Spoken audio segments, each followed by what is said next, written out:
An act to amend Article 2 of Chapter 6 of Title 15 of Judiciary. the official, Senate Bill 136 by Senator Harbin of the 16th and others, a bill to be entitled an act to amend Chapter 25 of Title 33 of the Official Code of Georgia Insurance and Labor. Senate Bill 137 by Senator Harbin of the 16th and others, a bill to be entitled an act to amend Chapter 32 of Title 33. Insurance and Labor.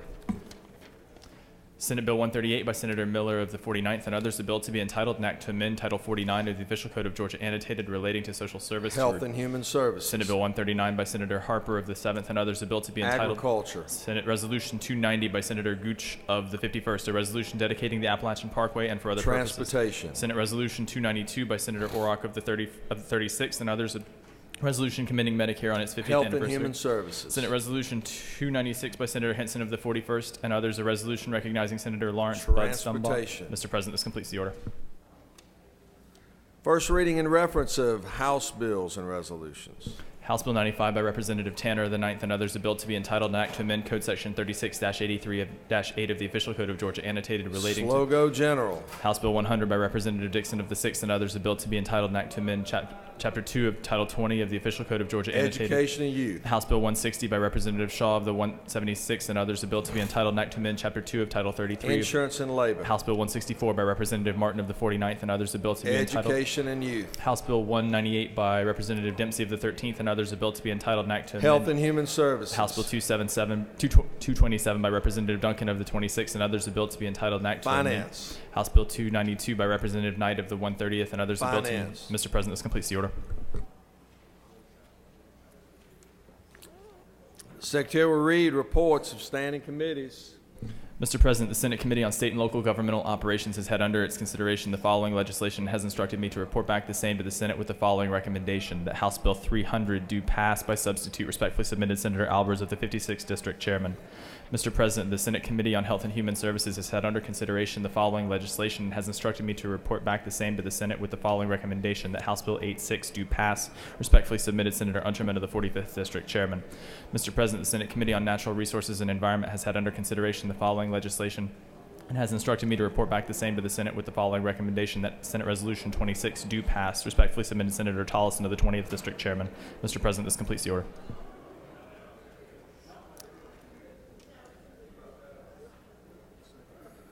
Secretary will read the bills for the second time.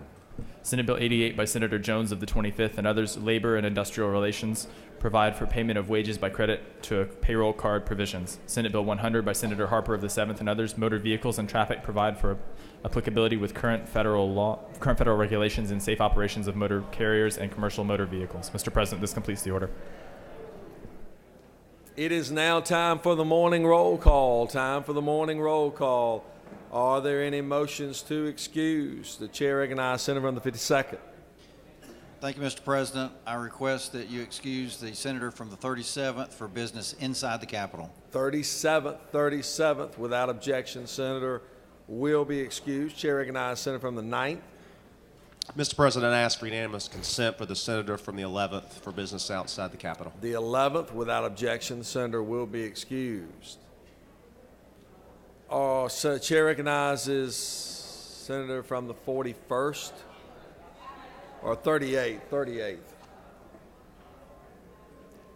38. Mr. President, we ask unanimous consent to excuse the senator from the 39th for business outside of the Capitol. 39th, without objection, Senator from the 39th will be excused. Any other motions to excuse? Senators, please signify your presence by voting the yea switch. I'm sorry. Chair recognizes Senator from 34th. For unanimous consent to excuse the senator from the 33rd. 33rd, without objection, Senator from 33rd will be excused. Any other motions to excuse? Senators, please signify your presence by voting the yea switch. Secretary, unlock the machine. Sorry.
It is now time for the morning devotion. Time for the morning devotion. Would ask that senators please take your seats and cease all conversation as we prepare the chamber for our morning devotion.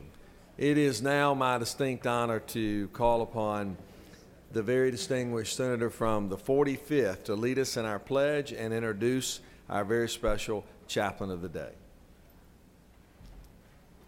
Thank you, Mr. President. We would all rise and say the Pledge of Allegiance. I pledge allegiance to the flag of the United States of America and to the republic for which it stands, one nation, under God, indivisible, with liberty and justice for all.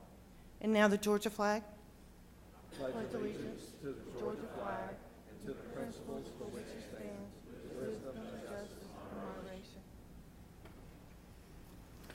Thank you, Mr. President and members of the Senate. It is my honor to have the preacher of the day. And the preacher of today is Rabbi David Spinrad, and we're delighted to have Rabbi here. And one of the things that is most important to me to have Rabbi Spinrad here is the fact that he is a member and a leader in the temple here on Peachtree Street here in downtown Atlanta. And as most of y'all know, the temple is one of the most iconic, famous architectural treasures and institutions here in the state of Georgia. And one of the reasons it is because it was a leader in the civil rights movement, and unfortunately because of one of the most famous incidents in the United States, the bombing of the temple on Peachtree Street. But that bombing is indicative of the resilience of the Jewish community here in the state of Georgia and their dedication to all Georgia citizens and the culture and history of what our great state has accomplished since the founding of Oglethorpe in Savannah. Rabbi Spinrad is very special to me, and the reason he's very special to me is because when I started on the human trafficking issue many years ago, there was a collection of different members of faith who came together and started working on this topic. And it was very interesting to me that the Jewish community, because in the state it's a smaller community, and they were not one of the first ones at the table. And the reason that was so interesting to me is because they have the history of the Holocaust and being suppressed and being the downtrodden and fleeing from animosity. And when I met Rabbi Spinrad, I told him about my disappointment. And he said, Renee, we're going to change that. And he really took things under his wing and jumped into action. And to me, that showed his religious dedication, his dedication to the state of Georgia, and a movement that he wanted to sincerely be a leader in and be a part of. And oh my gosh, has he been that leader.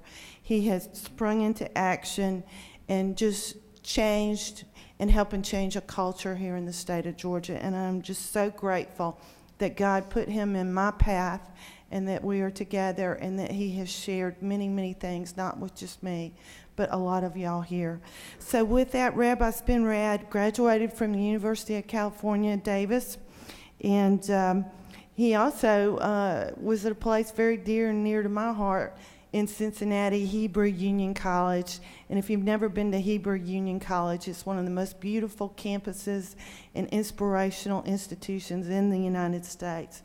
Rabbi Spinrad lives in Decatur now, and he has 2 beautiful children. We're very delighted to have Rabbi Spinrad here in the Georgia State Senate.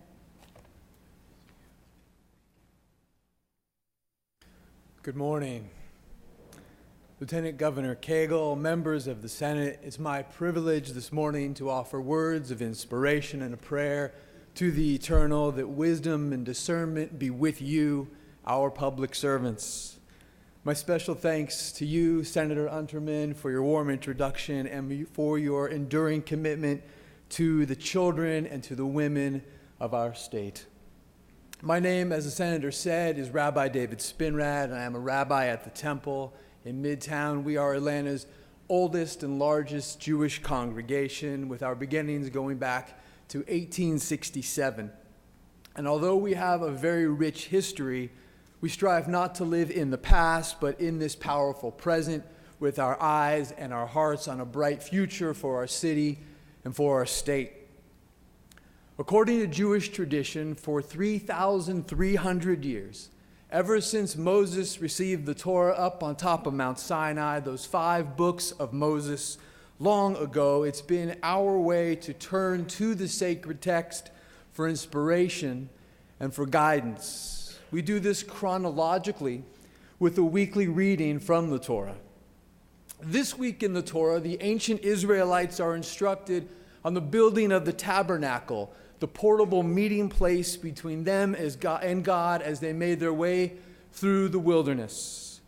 The centerpiece of the tabernacle was a sacred ark in which were stored the 10 commandments given by God to Moses. The Torah describes in great detail the top cover of this ark, upon which stood statues, 2 cherubim, 2 cherubs, 2 winged angels. These cherubs faced one another with their wings spread over the top of the ark, over their heads, until those wings were almost touching each other. And from that space between the wings, God said to Moses, "I will be known to you there, and there I will speak to you," from between those cherubs' wings. And I ask you, senators, to consider this for a moment. The very heart of the Israelite wanderings was a place of being known and truly knowing God. God had said, "I will be known to you there, and I will speak to you there." Now, the 10 Commandments we know rested inside the ark, at the bottom of the ark, but God did not speak to Israel from the tablets. God spoke from above those winged angels, those cherubs who stood facing each other, their wings almost touching, in a gesture of real relationship. Our ancient sages who studied this passage imagined that when the Israelites behaved well, God was known to them. And when they behaved well, those winged angels, they faced each other. But when they misbehaved, when the Israelites strayed, those winged angels turned away and they faced away from each other, allowing idolatry and oppression to reign. In between the cherubs on the top of the ark and those 10 commandments on the bottom, the Torah says there was this very thin, narrow strip of ornamental gold. In Hebrew, we call that a zer. Imagine in English it's spelled Z-E-R. Our ancient rabbis said that this strip of gold was like a crown above God's instruction.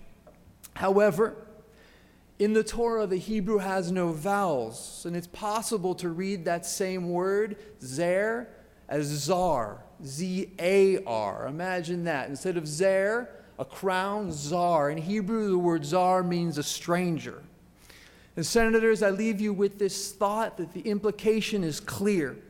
When we, like those angels above the ark, remain facing each other, when we remain in real relationship, in respectful conversation, then, Senator, God will be known to us, and God will speak to us and speak through us.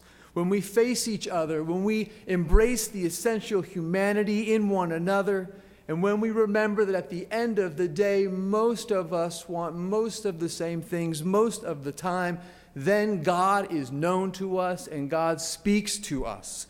When we remain facing each other, God's wisdom bears a crown. But when we do not, when we turn away, when we allow ourselves to become strangers to one another, alienation, callousness, and cruelty reign. Senators, let us pray. Baruch atah Adonai Eloheinu melech haolam. Blessed are you, Lord our God, sovereign of the universe. May your spirit of wisdom and discernment be upon us, your humble servants. And like those winged angels on that holy ark so long ago, May we remain facing one another in creative, ambitious collaboration so that we may know you, that we may feel your guiding presence, and that we may possess the strength and the humility to listen to your guiding wisdom. And together we say, Amen. God bless.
Are there any unanimous consents?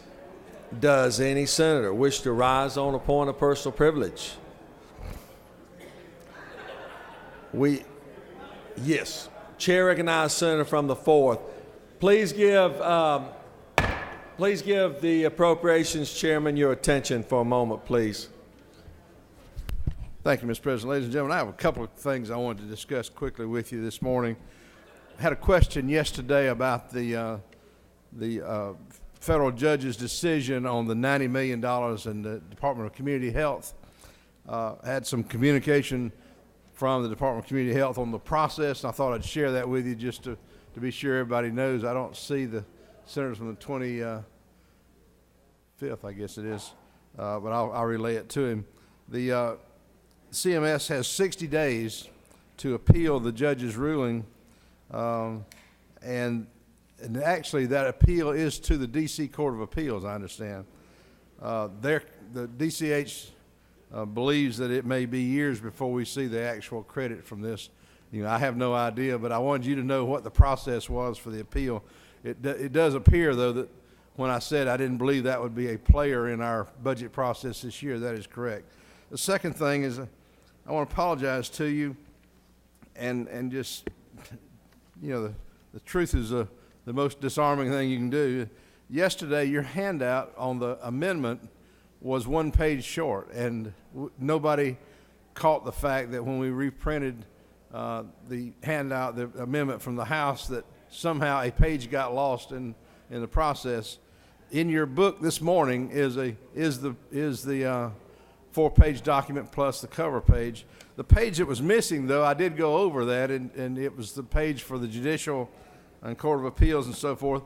Interestingly, of the 8 items on the front page, 5 of them were Senate positions, and the other 2, one of them was a House position and one of them was a governor's cut that he brought. So I invite you to look at that 1 page. It's the very first page after the cover page. And just know that in the interest of trying to get you all out of here yesterday and trying to speed up the process, once we received it from the House, we might have, in the printing process, might have moved a little too fast and didn't get checked like it should. But you have a document there. What we passed was legal and so forth. It's original. Governor signed the budget yesterday, and everybody who's involved in the amended budget will be getting their funds presently. So if Mr. President, I'll be happy to answer questions. I don't know if you can do that on the point of personal privilege, but if anyone has a question now or even later, please come see me. And just know we're going to work harder to be sure that what you see is exactly what you need to see to make decisions. Thank you, Senator. Thank you, Mr. President.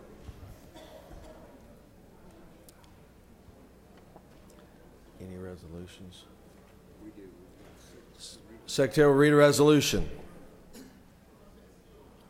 Senate Resolution number 291 by Senator Orrock of the 36th, a resolution recognizing March 2015 as Women's History Month and for other purposes. Mr. President, it's complete. We'll read them all. Is there objection to adoption of the resolution? Chairs none. The resolution is adopted. Senate Resolution number 293 by Senator Orrock of the 36th, commending Kelly O'Hara for being named as part of the U.S. Women's National Soccer Team and for other purposes. Is there objection to adoption of the resolution? Chairs none. The resolution is adopted. Senate Resolution 294 by Senator Parent of the 42nd, a resolution recognizing and commending Reverend Jai S. Haithko, Sr. on the occasion of his 30th anniversary of service in the African Methodist Episcopal Church and for other purposes. Is there objection to adoption of the resolution? Chairs none. The resolution is adopted. Senate Resolution number 295 by Senator Parent of the 42nd, a resolution commending Joseph Sharp and congratulating him upon being named the University of Georgia's Amazing Student and for other purposes. Is there objection to adoption of the resolution? Chairs none. Resolution is adopted. Senate Resolution 297 by Senator Jackson of the 24th, a resolution recognizing and commending Lieutenant John Cook on the grand occasion of his retirement and for other purposes. Is there objection to adoption of the resolution? Chairs none. The resolution is adopted. Are there any motions to withdraw or commit? We're going to move on to the general calendar now. And we have a local consent calendar. My apologies. Local consent calendar that is before you. Mr. Secretary, are there any objections filed to any of the bills on the local consent calendar? Mr. President, there are no objections filed in the Secretary's office. Is there objection to agreeing to report of committee on state and local governmental operations, which fair will pass the bill on the local consent calendar? Chair hears none, and the report of committee is agreed to. The question now is on the adoption of the local consent calendar. All of those in favor will vote aye. Those opposed, no. Secretary will unlock the machine.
The local consent calendar, the ayes are 48, the nays are 0, and these bills having received requisite constitutional majority is therefore adopted. Secretary will read Senate Bill 4.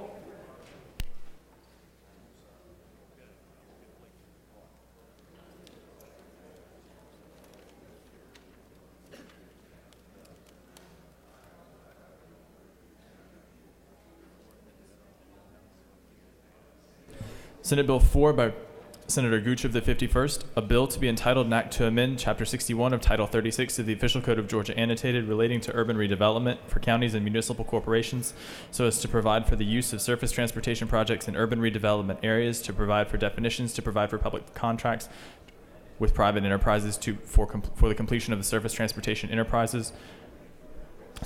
transportation projects, to provide for methods of procurement for surface transportation projects in urban redevelopment areas, to provide for limitations for former public employees when negotiating contracts for surface transportation projects, to provide for related matters, to repeal conflicting laws, and for other purposes. The Senate Committee on Economic Development and Tourism recommends this bill do pass by substitute. Mr. President, the Senate Committee on Economic Development and Tourism offers the following substitute to Senate Bill 4, a bill to be entitled an act to amend Chapter 61 of Title 36 of the Official Code of Georgia annotated relating to urban redevelopment for counties and municipal corporations so as to provide for the use of surface transportation projects in urban redevelopment areas, to provide for definitions, to provide for public contracts with private enterprises for the completion of surface transportation projects, to provide for methods of procurement for surface transportation projects in urban redevelopment areas, to provide for limitations on former public employees when negotiating contracts for surface transportation projects, to provide for related matters, to repeal conflicting laws, and for other purposes. Mr. President, this completes the order. Chair recognizes the distinguished majority whip, the senator from the 51st, to present the bill.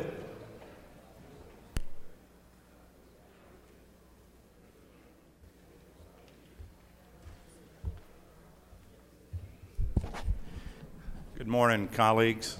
Thank you, Mr. President.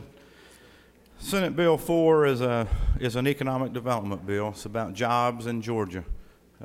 If you're not familiar with the Atlanta Beltline, I encourage you to go out and visit it. It's a great new project that's occurring here in Atlanta. We placed some information on your desk. I encourage you to also to look over it and get familiar with the project. It's created thousands of jobs already in Atlanta. There's been about $870 million in development contiguous to trails and parks. It's created 1.9 million square feet of new commercial space. It's already been completed. More than 13,000 new residential units have also been completed. This project is well underway. It's one of the most exciting things I've seen in redevelopment areas in Georgia. And I think the bill that I bring today will help them be more successful at that. It'll encourage more private investment and more development and more jobs in the private sector. Georgia's current urban redevelopment law encourages the public sector to partner with the private sector to redevelop blighted areas in our cities. One of the largest redevelopment efforts to date is that of the Atlanta Beltline. The Atlanta Beltline is turning historic railroad corridors in the city into a network of 22 miles of walking and biking trails, 33 miles of transit, 46 miles of upgraded streetscape, and more than 1,300 acres of public parks. The Atlanta Beltline was created and has created more than 4,600 jobs since it started and more than $2.4 billion in economic development within a half mile of the corridor. The purpose of Senate Bill 4 is simply to allow projects like the Atlanta Beltline to take advantage of the private expertise, innovation, and efficiencies found in the private sector by partnering with them to build out the Beltline through P3s and other public contracts. Senate Bill 4 does this by adding the definition of surface transportation projects to already existing statute and laying out a framework for how to leverage limited public resources to deliver highly qualified and quality cost-effective projects more quickly and at a lower cost. Senate Bill does not obligate state funds, and it does not authorize a Beltline company to have the powers of eminent domain. I would ask for your favorable consideration of this bill, and I'd be happy to entertain any questions, Mr. President. I'll yield for questions. There are no questions, Senator. Thank you. The Questions on the adoption of the committee substitute. Is there objection? Without objection, committee substitute is adopted. Does any other senator wish to speak for or against the bill? Is the objection agreed and the report of committee which fail pass the bill? Chairs none, report of committee is agreed to. Shall the main question be now put? Are there any objections? Chairs none, main question ordered. Shall this bill now pass? Question on the passage of the bill. All those in favor of the bill will vote aye. Those opposed, no. Secretary, unlock the machine.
On the adoption of SB 4, the yeas are 43, the nays are 3, and this bill, having received the constitutional majority, is therefore adopted.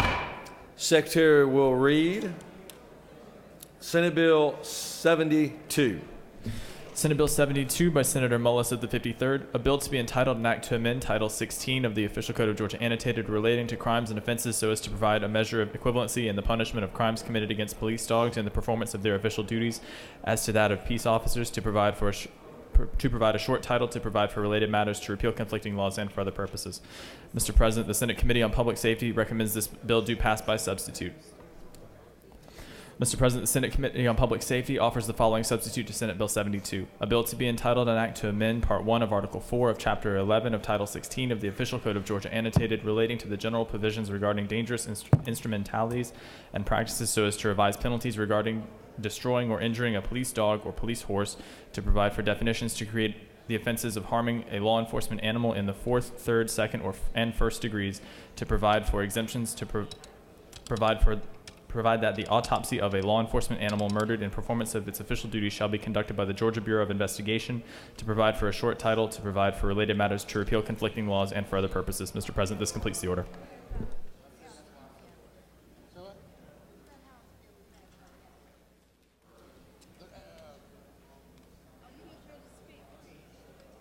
Chair recognizes the senator from the 53rd to present the bill.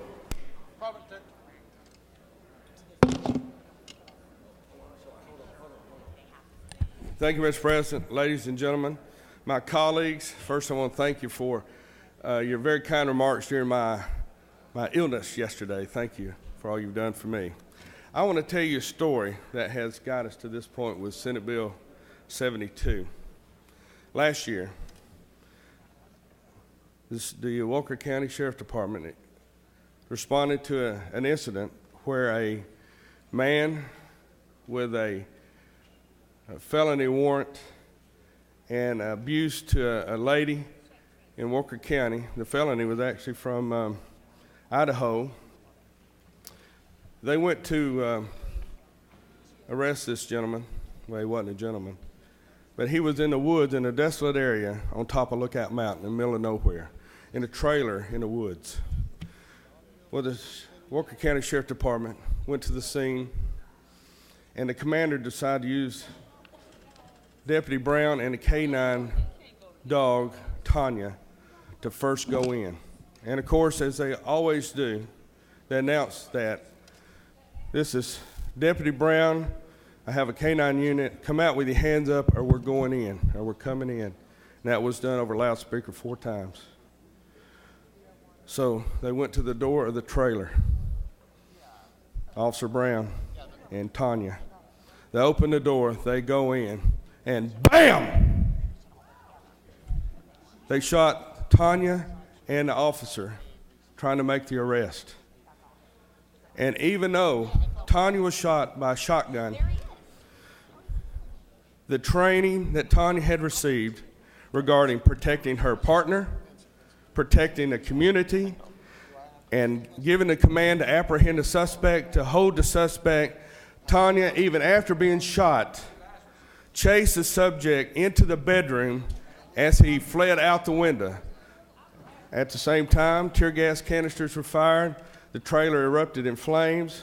The Officer Brown barely got out and couldn't get Tanya out to see if she was still with us or not. So the suspect went to the woods. The officers surrounded him. After some time, he gave himself up. Well, as you can imagine, you have to build a case. And part of building this case, we had to know if Tanya was killed by the shotgun blast, which was probably pretty obvious, or the fire. So only through the courtesy and the kindness and the request of Walker County Senator, the GBI did an autopsy on Tanya and, of course, found that the death of Tanya was caused by the shotgun blast. So that helped build a case. And what we found out, the laws for a public safety animal were quite lacking, let's say. So a funeral for Tanya was held, and hundreds of law enforcement officers all across the Southeast came, probably from your own department. And Officer Brown has inspired other states and other agencies to start looking at improving the laws for law enforcement officers and dogs and their trainers. Let me, if you would, help me welcome in the gallery Walker County Sheriff Deputy Donnie Brown and his family. Donnie, would you stand? Let's give him a hand.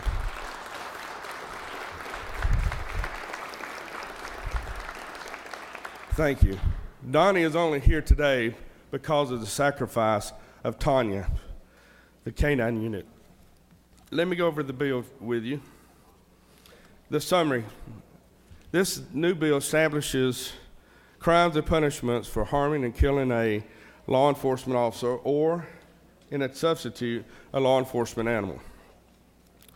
The legislation inspires different criteria and different degrees. Actually, we take it back some. The current law is up to $10,000.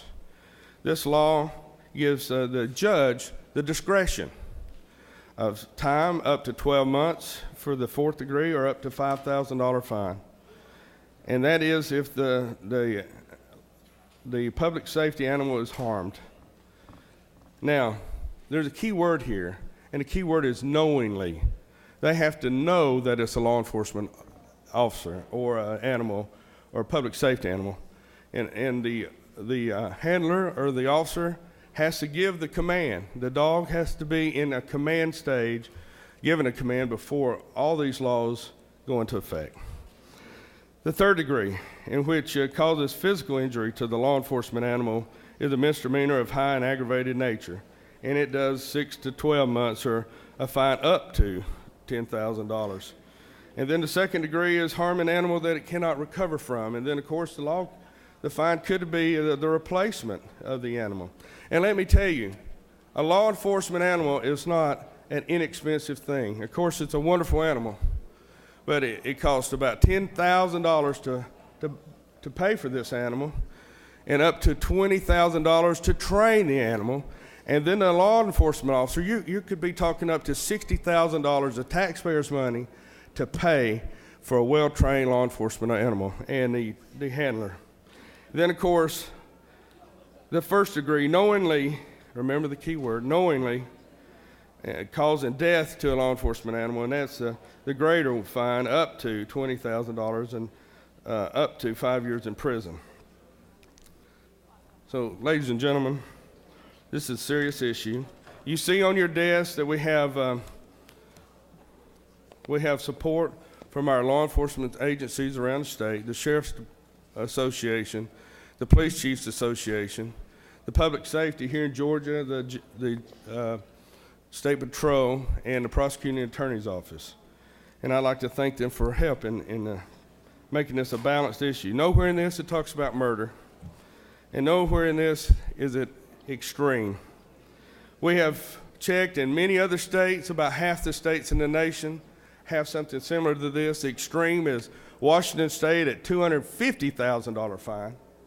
So we're balanced, we're fair and balanced in this issue. You know, in putting this bill together, it's a very emotional bill, as you can imagine. This K-9 unit, Tanya, gave her life to help her community, to save her partner. And this well-trained, highly expensive law enforcement animal is like a family pet. It's also like a community pet. Tanya was well loved by her community, just like Adam. Does anybody know who Adam is? Adam is the law enforcement animal here at the Capitol. Mainly looks for bombs is his main effort. But probably the most popular, well-known law enforcement entity at this Capitol is Adam. So Tanya was received the same way in Walker County, was beloved, and gave great service to her community. So I ask for your favorable vote. Be glad to answer any questions. Mr. President. Do I? Okay. We'll wait on Mr. President. But this vote will be for Tanya. Senator from the 39th is recognized for a question. Will the senator yield? Certainly, Senator. Isn't it true that over the years you and I have partnered in a bipartisan fashion on certain bills? Yeah, absolutely. And some would scratch their heads of our partnership, wouldn't they? I would agree. Will the senator further yield? Yes, sir. And I appreciate you partnering with me today, but I'll be glad to yield. Absolutely. Isn't it true, Senator, that one of those bills that we have collaborated on, partnered on, is a bill to restrict, not to eliminate, but to restrict the use of no-knock warrants? Absolutely. I'm proud to partner with you on that, too. Will the senator further yield? Yes. Isn't it true that on that bill, that kind of bill has gone through the Senate Judiciary Committee to the floor and off the floor of the Senate to proceed over to the House? Yes, sir. And will the senator further yield? Absolutely. Don't you think, and I'm going to vote for your bill this morning because I think it helps to protect not just that animal, but the public ultimately. Absolutely. And Senator, if you allow me, the K-9 unit is announced, unlike the no-knock warrant that you and I have partnered on before. Will the senator further yield for Yes, a sir. final question? And would you agree with me that we need to continue to pursue a bill such as that, restricting no-knock warrants, so that we can protect not only the public, but also protect the law enforcement as well? Absolutely. Thanks, Senator. I look forward to partnering with you again on such you. issues. Senator from you wish to speak? A question? Chair recognizes Senator from the 48th for a question. Will the senator yield for a question? Yes, sir, Mr. Pro Tem. Isn't it true that law enforcement dogs are highly specialized animals that require a substantial time and expense to train and play an indispensable role in the administration of our laws of public safety? Absolutely. And isn't it, we yield for another question? Yes, sir. Isn't it therefore important that the state protect this investment with the appropriate penalties outlined in your substitute? Yes, sir. Thank you. It does, and also it protects the taxpayers as well.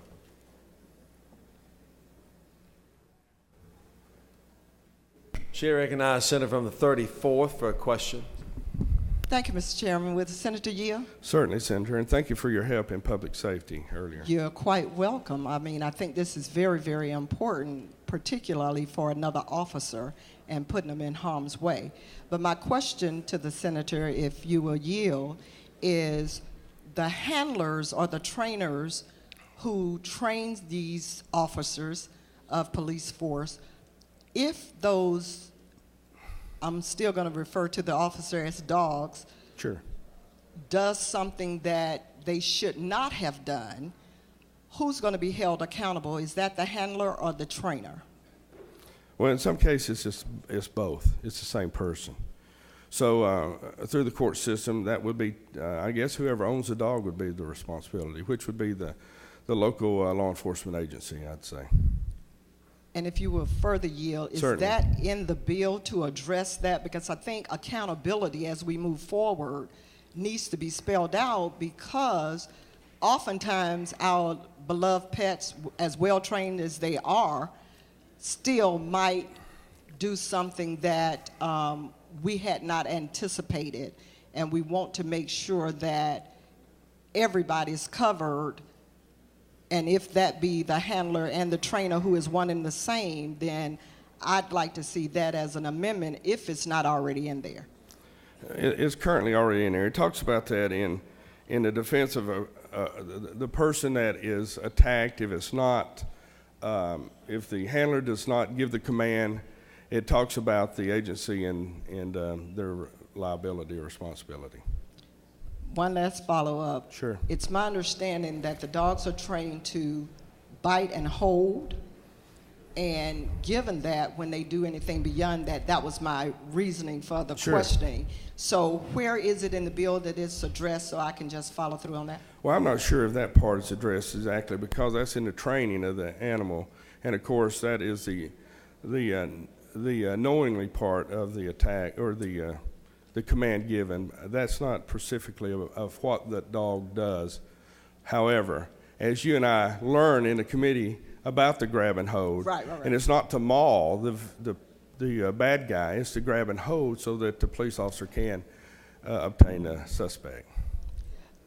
Thank you, Mr. Chairman. Thank you very that much. is something that I'm concerned about. Sure, Though. Thank and you. I appreciate it, and I know you have relatives in law enforcement industry, and I know that's a very important issue to you, so thank you.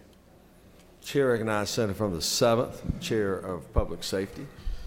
To the distinguished rules chairman, is it not true that, and I think you specifically mentioned this, that if a dog does not, the police dog does not abide by the commands, then the individual that it goes after will not be held liable for any damages?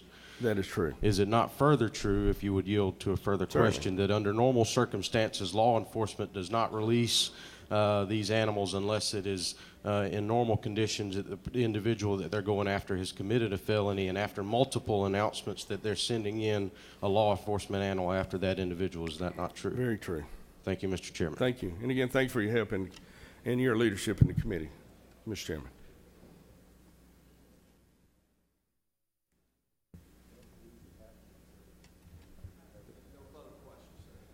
Thank you, Mr. President. And ladies and gentlemen, thank you, and I appreciate your vote. This is for Tanya.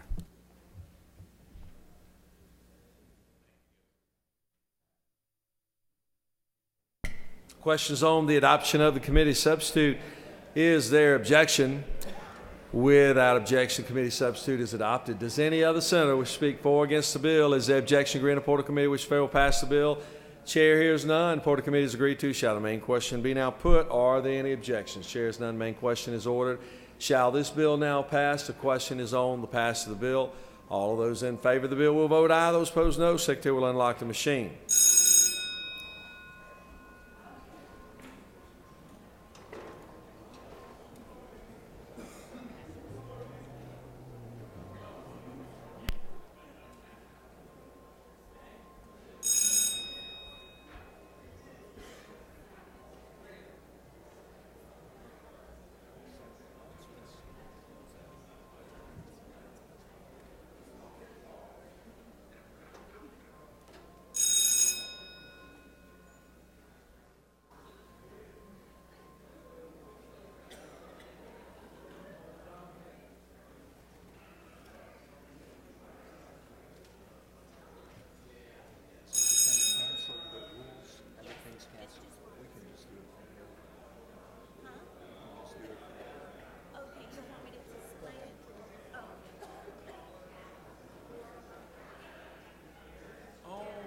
the passage of the bill. The yeas are 46 and the nays are 3.